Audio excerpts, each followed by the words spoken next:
Thank you very much. I'm honored to be here. The press briefing is about the ongoing enforcement operation in the 3 open drug markets of Ariara and Ezioku markets in Aba, the Bridgehead market in Onitsha that is made up of Ogboku market, Plumbing market, Planks market, Surgical market, and Science market, all in Onitsha. And the 3rd one is the Idumota drug market in Lagos. The operation is part of Nafdac's National Action Plan 2.0, 2023 to 2027, to mitigate substandard and falsified medicines and protect public health. It is geared towards strengthening the regulatory framework as well as increase consumer confidence in the medical products that are consumed.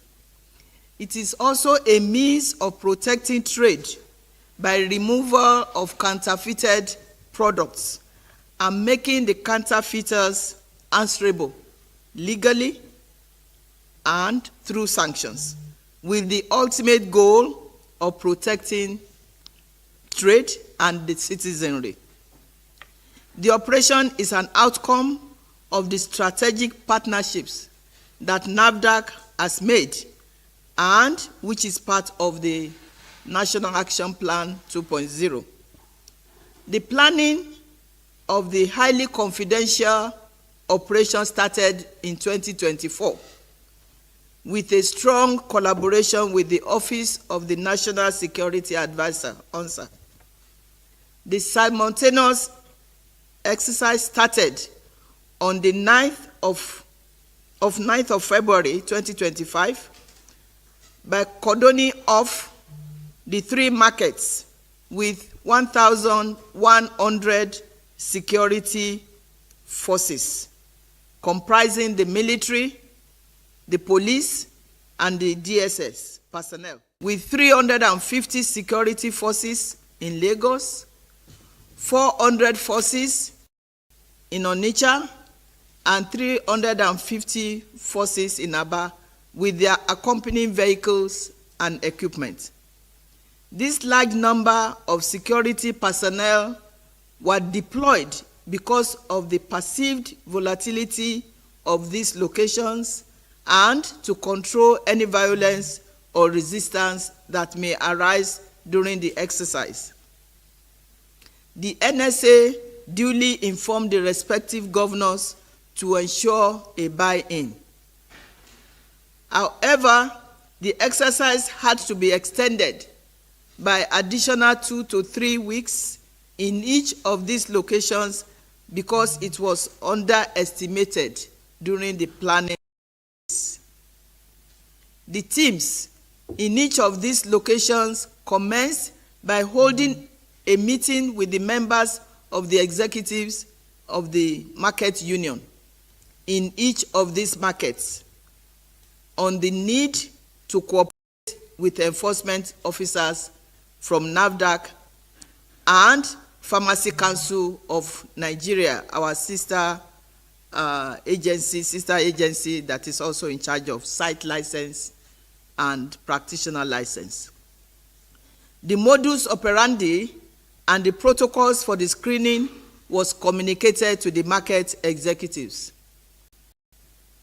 Part of the protocol is that any shop screened will be sealed with Nafdac hold label and padlocked wherever there is offending product or non-Nafdac regulated product. The executives were also directed to inform the owners to be available to open their shops when the enforcement team arrives at the location of their shops. The executives, market executives, in addition, constituted themselves into teams to work with Nafdac and PCN teams to witness and record the activities in each shop or parking store or warehouse. Any premise that the owner did not show up to open the shop or the packing shop was forced open in the presence of the market executives. In such cases, there were video recordings. The offending products were put on an inventory, and letters of invitation which were signed and collected by the union executive for the shop owner for further investigation were thereafter issued. The Office of the National Security Advisor played the most significant or vital role in this collaboration by coordinating the military, police, and DSS to participate and to provide security for the operation, while Nafdac planned with the security agencies on the closure of the markets. The simultaneous and coordinated closure of the 3 markets is considered the largest operation carried out by Nafdac in the history of the agency. And it is to ensure full control of the enforcement operation and to prevent concealment and escape of any product from any open drug market to the other. Nafdac deployed human and material resources to achieve the success recorded during the operation. Nafdac staff in other locations were deployed to the 3 markets to screen all shops and or premises, because usually we do not have enough staff, so we have to take staff from different zones to Onitsha and Aba. All the shops in the markets were screened by Nafdac officials, and all suspected, substandard, and falsified medical products were put on inventory and removed from the premises to our secured warehouses. During this exercise, Nafdac succeeded in removing from circulation 87 truckloads of banned, expired, unregistered, suspected, falsified, substandard medical products from the 3 markets. Right now, we have screened over 7,000 shops, and it's still ongoing as of today. A database of these shops and the offenses committed has been created for further steps. More than 40 arrests have been made, which will be followed by prosecution.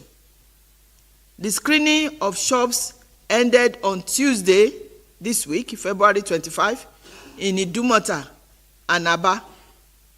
For the remaining period of the exercise, shops that have non-violative or non-Nafdac regulated products are being reopened, while owners of such shops are being asked to sign undertakings that they agree to relocate to designated, coordinated wholesale center once such center is completed. Meanwhile, the operation continues in Onitsha. We are about 50% done in Onitsha Head Bridge. So it will be until next week, when similar process of opening the shops to non-violative shop owners and charging the violative ones accordingly will commence. Some of the products that we have confiscated are large quantities of pharmaceutical products, including vaccines, prescription-only medicines, and so on.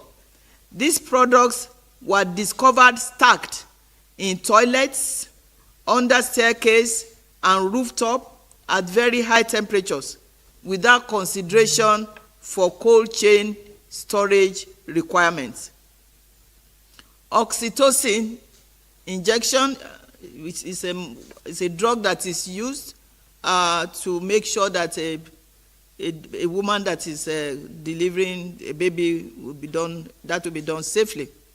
So oxytocin injection and several thermolabile products, or products that are susceptible to heat, that were stored under extremely hot temperatures enough to denature such pharmaceuticals were found. The problem is not only about the originality of the products, but about the environment and storage. Products recommended to be stored at -8 degrees, -2 to 8 degrees centigrade were found in this hot environment. Large quantities of controlled drugs, such as tafradol, recently banned in India after BBC undercover exposure of the company manufacturing and exporting various illicit drugs to Africa, including Nigeria, were found. This drug combination has not been licensed anywhere in the world and outrightly banned for use in the European Union. Tramadol, flunitrazepam or rofinol, nitrazepam, and diazepam that have been fueling insecurity in the country were found in all the markets. The volume of narcotics and controlled substances seized from each of these locations are enough to destabilize the country security-wise. Large quantities of donated antiretroviral drugs, expired female and male condoms by USAID, UNFPA were also found. Huge quantities of banned, unregistered, expired products found in the plumbing and wood plank sections of the head bridge in Onitsha. Warehouses filled to the brim with such drugs listed above without windows, and where temperature could be as high as 40 degrees centigrade, a high potential for chemical degradation of the products into less effective and toxic degradants were also found. What is the way forward?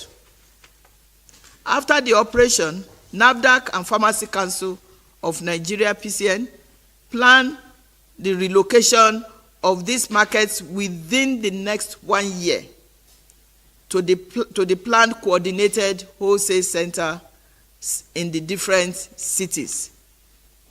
There will be 6 of such CWCs across the country, but right now we have 4. One in Kano, which is already completed, and we forcefully relocated the open marketers in Kano to the Kanawa Coordinated Wholesale Center in Kano. The other 3 will be in Idumota or in Lagos, Aba, and Onitsha. The current premises occupied by medicine dealers are unregistered and unregisterable. This falls short of the minimal standards for storage, sales, and distribution of drug products. The seized consignments of banned, expired, unregistered, substandard, falsified medical products will be destroyed simultaneously, publicly, in each of these locations after the exercise. With the signing into law, the Proceeds of Crime Act, POCA, for forfeiture of assets, the assets recovered from suspects will be treated as proceeds of crime after their conviction by the courts. We use this opportunity to call on the National Assembly to expedite the amendment of the Nafdac Act N1-LFN 2004 and the Counterfeit and Fake Drugs and Unwholesome Processed Foods C-34 Act to include life sentence and death penalty in the penalties for crimes committed under these acts. This exercise that we are doing is purely an enforcement operation to protect the public and rid our country of falsified and substandard medical products. It will be close to $1 trillion. And it's just an estimate. $1 trillion, $1 trillion. Yes. Naira. Naira. 1 trillion naira. It may be an underestimation for now, but when we finish the operation, we'll have a good idea. In terms of entry of the drugs into our country, if we watch what Governor Soludo said, is that these drugs are not spirit. They came into the country through borders and ports. And I've often said that it takes a village to raise a child. It doesn't take only Nafdac and PCN to ensure that we have sanity in our drug distribution, or we mitigate substandard falsified medicines. So this is part of the reason why we now have strategic partnerships with ONSA, National Security Advisors Office, with Customs, with NDLEA, even with our own sister agency, Pharmacy Council of Nigeria. And a product of this strategic partnership is what we are witnessing. I'm talking now almost every other day with the CG Customs. We have to put our heads together in terms of making sure that the health of our people is premium in whatever we are doing. I hope that answers the questions. In terms of linking of illicit drug to terrorism, when I resumed in Nafdac 2017 November, my first 6 months were spent on running after tramadol. Because at that point in our history, Nafdac was not at the ports. Nafdac was removed from the ports from 2011 to May 16, 2018. So Nigeria became a haven for illicit drugs, unregistered drugs, because the agency that was mandated to control import exportation was removed for 7 years. Tramadol was being rained on us, literally being rained on us as a country. And that was when I went to NSA. But at that point also was the peak of suicide bombing in Nigeria, especially Abuja. And what the NSA found was that they tested the tissue of some of these suicide bombers and found tramadol there. Because what illicit drugs do is to alter the personality of the user. So their mind is completely altered. That's why they can tie bomb around themselves. So there is direct link between the abuse of drugs or use of illicit drugs to terrorism. That is part of the reason why the NSA decided to donate 1,100 forces for this particular operation. Pressure from political leaders.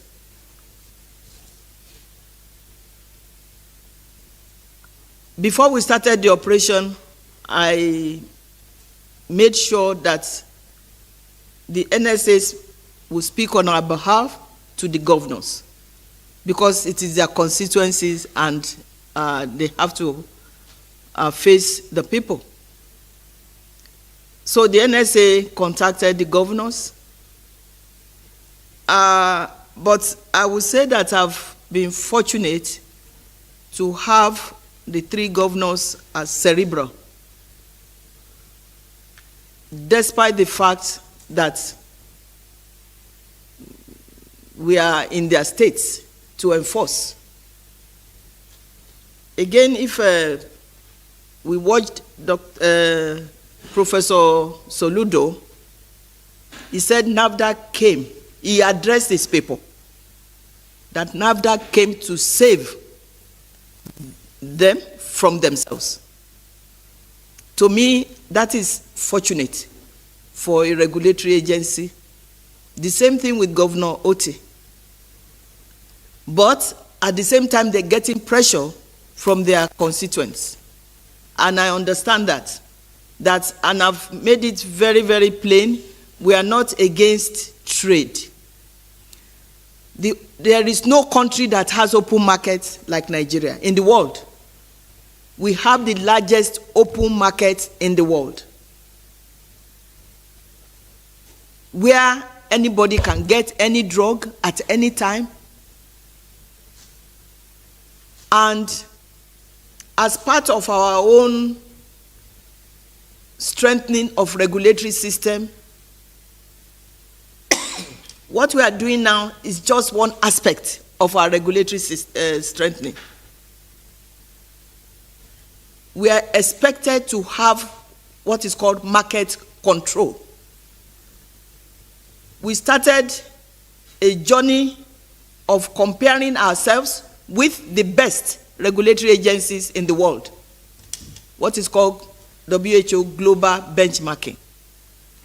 And for that global benchmarking tools, there are 9 modules.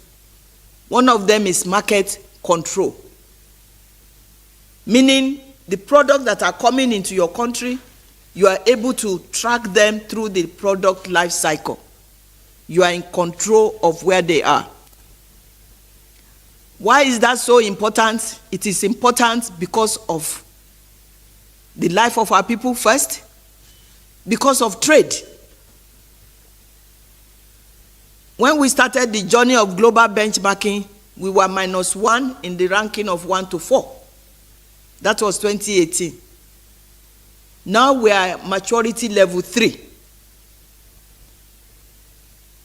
There's what is also called WHO listed authority, meaning regulatory authorities that the world can really depend on. For us to get that, we have to show that we have market control of whatever we are doing. Market control is constituted, is made up of another 4 modules in our 9-module benchmarking. It is made up of regulatory inspection.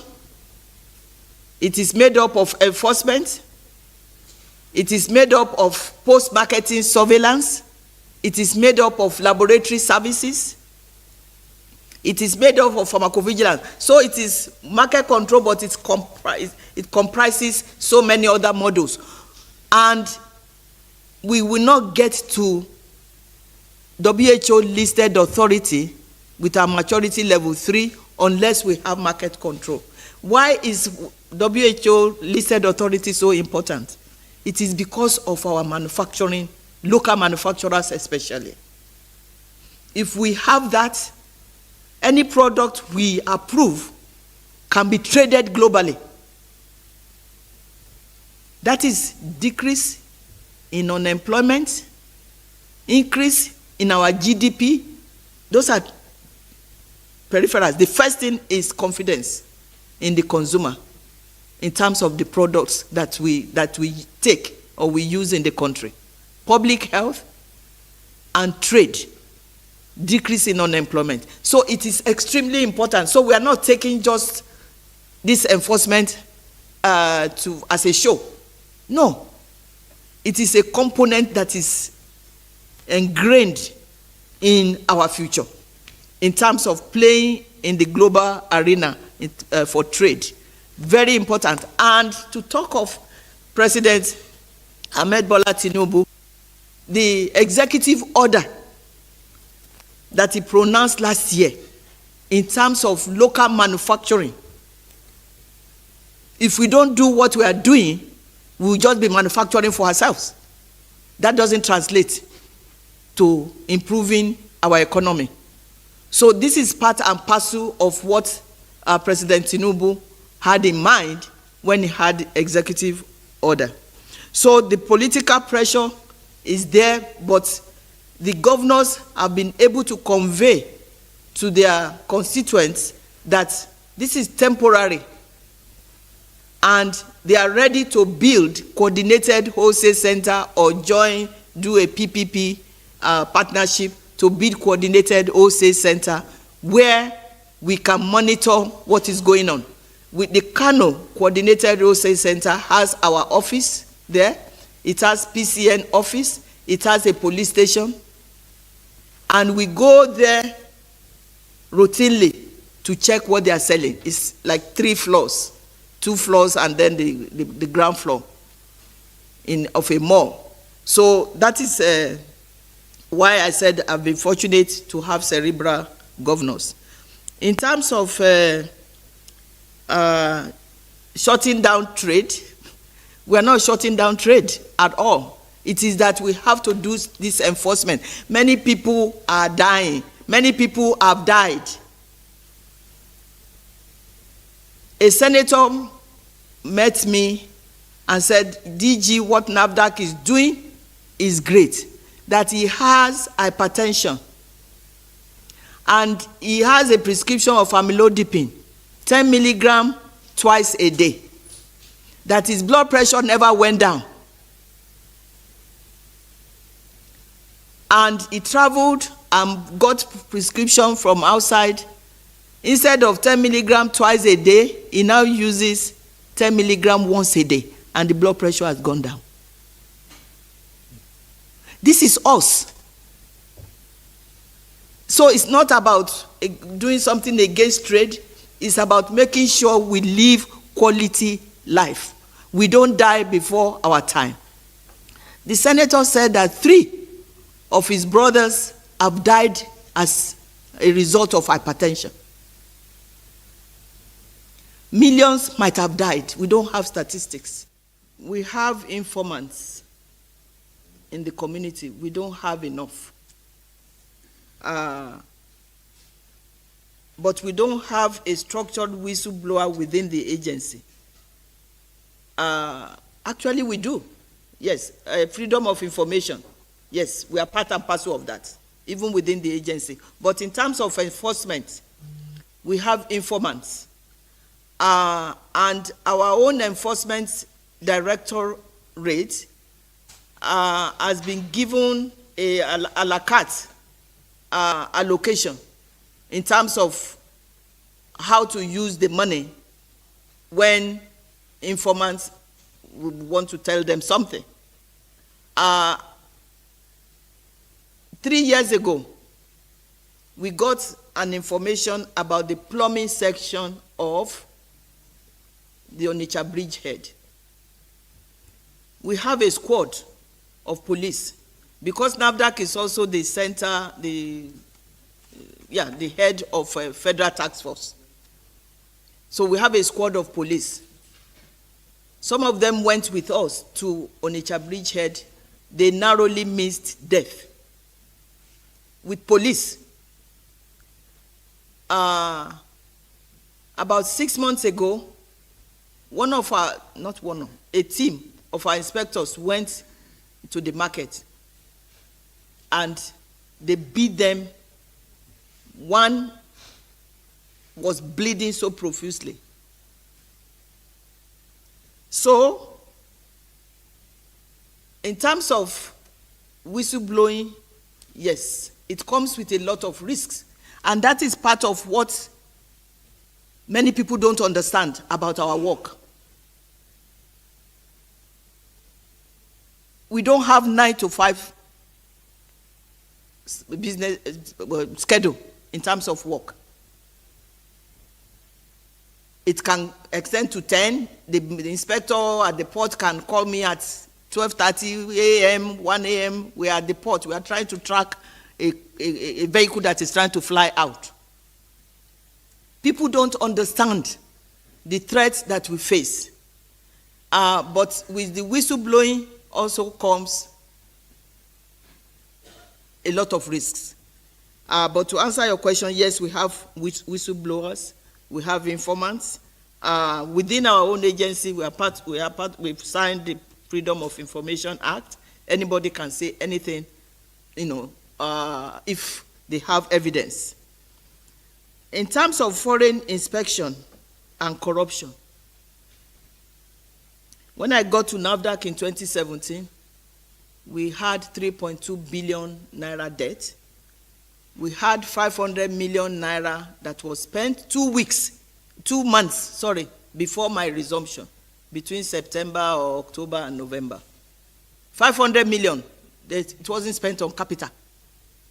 Because when I came, I said, did you build a house or building that you spend 500 million in 2 months? So it's about 3.7 billion naira debt when naira was still very strong. There was corruption. An executive came to my office for courtesy visit. This was 2017, so gentlemen of the press, so please let's put it in perspective. And said, your staff, when they go for inspection, sometimes they don't even go there. That they will stay in Dubai and shop. Bear in mind, we had 3.7 billion naira debt. About 700 million were for staff travel. 1.6 million were taxes and VAT that we didn't pay to the government. What am I saying? It is that the corruption was there. Because the head allegedly was also corrupt. And some of the staff said, when the head is doing it, why can't we do it? I'm sorry to say, that was why when I knew that my work has been cut up for me, we started quality management system, where you think of the customer. Whether you are an accountant, you are a human resource person, you are in the lab, you are an inspector, it doesn't matter. Think of the customer. Quality management system is a change of mindset. We went through that training for a year and a half. ISO 9001. We got certified June of 2019. But that was the beginning of our training. Since that time, we have been recertified every year because now we self-audit ourselves in preparation for the next certification. So Nafdac is no longer Nafdac of 7 years ago or 8 years ago. Because until you start thinking quality, you don't link the gratification to somebody's life, to the death of a child. Nafdac is no longer what it used to be. We are not there yet because change of mindset takes a lot, But we also have trainings for our staff. We had agency-wide training on leadership and anti-corruption that was led by an ex-director retired from EFCC. Trained all our staff. Part of the process of changing mindset. Nafdac is a microcosm of Nigeria. So whatever we are seeing in the global picture in Nigeria, microcosm is also, of it is in Nafdac. I put a stop to foreign inspection for 1 year. First of all, we have to pay our debt because we were bankrupt. I put a stop. There were 700 inspections in 2017 alone. So when they told me that, sometimes they don't get there and whatnot, we brought this on ourselves. The country brought what we are seeing now on herself. Because patent medicine dealers are almost in millions. Maybe hundreds of thousands. They are part and parcel of substandard falsified medicine because they don't know what medicine is. And then sometimes even the professionals become accomplices to these patent medicine dealers. That is why with our own global benchmarking, WHO is not benchmarking us alone. They are benchmarking us with PCN that is supposed to site license the place and the practitioner. So we are working hand in hand with PCN to improve on our regulatory practices. So the corruption has decreased. It may still be there, but if I hear about it, you are gone. We have dismissed some of our staff because you cannot be a corrupt agency and not lose lives. Lives will be lost. There's no way that lives will not be lost. I hope I answered the question. In terms of challenges, of course, I've mentioned the hazards that we face every day. I told you about the attempted murder about 6 months ago. One of our staff in Kano, the child was kidnapped because the father was doing what he's supposed to do. Fortunately, the child escaped. So, for me, I have 2 police living in my house 24/7 in Abuja and Lagos. I would say I don't have life. I cannot go anywhere without police. To me, that is not my way of living. But I don't have a choice because we've got to save our country. We've got to save our country and not be fearful. But nonetheless, precautions are taken. I also use common sense.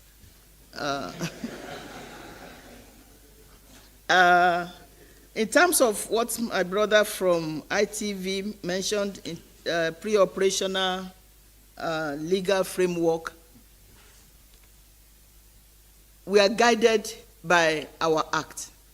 The C-34 Act gives us the mandate to enter anywhere that we suspect medicines or food being falsified.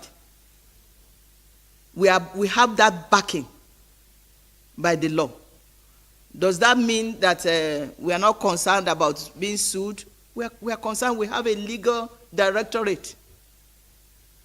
And we have SAN in our database that will stand for us. That is part of the reason why we have to do things in a very methodical way. We have to think through things. This operation, we have, I don't know how many hours, What if this happens and that happens? What are the implications? But like I mentioned, we did not just go and start breaking shops.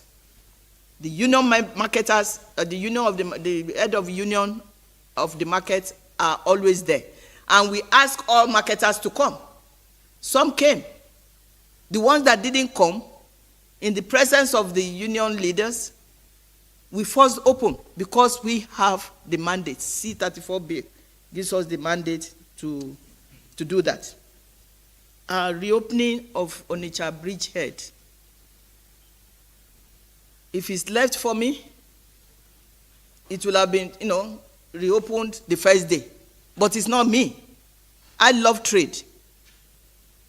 But when you have tramadol stacked, tramadol that can alter the mind of anybody, bandits, and and even a child trying to kill his own parents, because the mind has been altered. When you have tapentadol, a young person will take it, or whoever takes it, and they will become stiff. They will not be able to feel anything for hours. They will just stay there. That was the one that was banned. We've gotten loads of such. Then what do? Fold our hands? No. the life of one person is more than enough to lose. More than enough to lose. We are going to reopen, and again, Governor Soludo, discussed with me and, understand, made me to, I understood rather what he was talking about.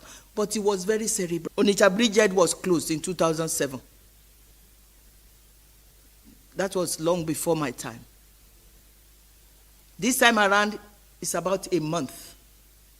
And he tried to let them know that by the end of next week, we will be done, but we will give them conditional stay until the CWC is built. Right now, it's being built in Ogba, the Anambra State Coordinated OSA Center. So it will be open, but it will be opened on our own conditions. Why? Because the life of our people matter. Thank you very much. Oh, sorry, please. USAID. Sorry. I'm sorry, yes.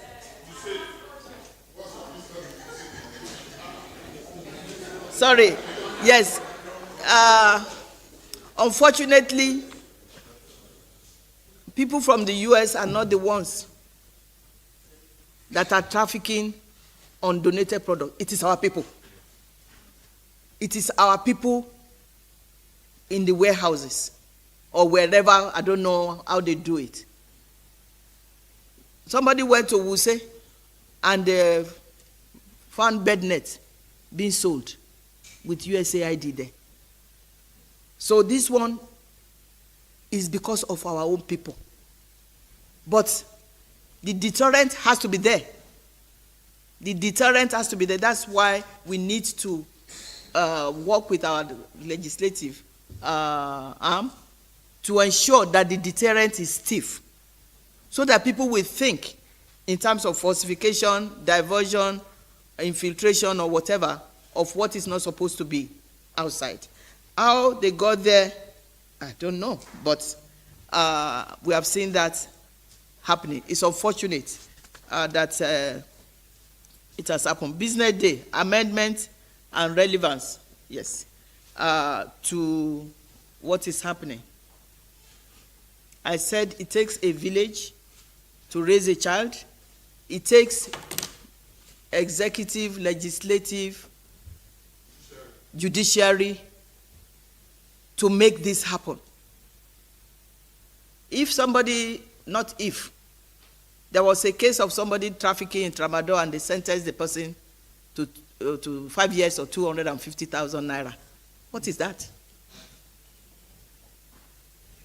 So the legislative has to come alongside with us. Customs have to come alongside, not with us. All of us working together, because the life of our people matter. So the amendment is going to be very, very relevant in terms of moving forward. I hope I answered the question, sir. Yeah, we are looking at there specific provisions that you are looking at. Provision in the amendment? Yes. Sentencing. I mentioned that in my speech. Life imprisonment, death penalty, poker, proceeds of crime. You are operating in a big house. That house will be sold, and the money will go to the government. That is, those are the deterrents that are in place, or that we want to strengthen for our products to be approved. When I got to Nafdac, the time to approval is 120 days. 120 days. Working days. Yes, sir. And I said, who put this there? It's not real. But at that point, we weren't using international standards. There's what is called Common Technical Document. It's like a Bible that has many chapters, from administrative to laboratory to, We were supposed to have been using it since 2012. Now, so, people would, the DG or whoever, will just sign. Approved. maybe, I don't know, under the table type of thing, you know. So I knew that it wasn't real, 120 days. Why? When I got to Nafdac, 70 to 80% of our laboratory equipment were not working. So how are they testing? That's why it is fast.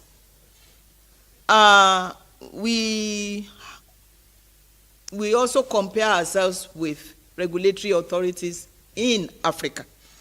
We are subject to the same, so similar pressures. Shortage of staff, sometimes, you know, epileptic electricity, internet challenges, and so on. With the 5 countries that have ML3 like us, it's 240 days. Why? Because in our own registration directorate, we have about 40 people that do dossier review. Maybe 30, not even 40, 30 something. In the whole of that directorate, there are about 70. In FDA, US FDA, they have 1,000 staff, Office of Generic Products. 1,000 staff, not Office of Ethical Products, generic. 1,000 staff compared to 70 that we have. It takes, now we started using CTD, Common Technical Document, 2018 or so. It's huge. It can have about 700 pages. So that is part of why it is slow. But, and I will bring a personal discussion that I had with my director of registration. We are inducting, as we speak, inducting new dossier reviewers. Dossier is the package that they submit. And we're going to now they will bring everybody together and for 2 weeks and do a concentrated reviews of the dossier. And they sent me a budget. I said, what am I getting for this? What am I getting for this? And I report to the director. This was 2-3 days ago. She has already discussed this with me at length. Our process is like letter L. That horizontal line is the dossier review submit, and then the review starts. And it is all science-based. And then the longitudinal one, the vertical, is when it goes into our e-registration pipeline. We have done, after we have done the L part, the horizontal pipeline towards approval, we will inform manufacturers, market authorization holders. Many of them will not pick up, especially since the last 3 years. Because after the dossier review is good manufacturing practice inspection. It's laboratory. For good manufacturing practice inspection, since 2018-19, I believe, we started charging $10,500 because most of them are foreign. And you have to use 2 people. One of the cabinet members sometimes told me, said, why couldn't you use 1? We cannot use 1 for inspection because it's our word against their own word in that company. And we calculated 10,500 to the nearest dollar. 2 people, flight, before the pandemic, accommodation, in-country flight, visa application. We summed for 2 people, 10,500. It's now about 80 million or 17 million, whatever. We have already approved the dossier. Now to get into the vertical line, they will not, because they don't have money. These last 3 years have been horrible for our manufacturers. Why so? Because the only thing that they do not import is water. That is why the executive order is so apt, because custom duty levies and so on have been removed. We don't make anything, and then we charge high levies, high custom duties. They are so stretched. It is so difficult for them. They will not pick up. I will say, call them. Call them. Don't depend on just email. They will call. Somebody, they will stand somebody to call them. They will not pick up. Oh, we are waiting for power of attorney. It's all excuse. Because we've had power of attorney requirement before. We had power COPP, certificate of pharmaceutical product, that they need to produce before. But times are tough. That is one factor. They are it's multifactorial. But staff, we don't have enough staff. Came to Nafdac. We have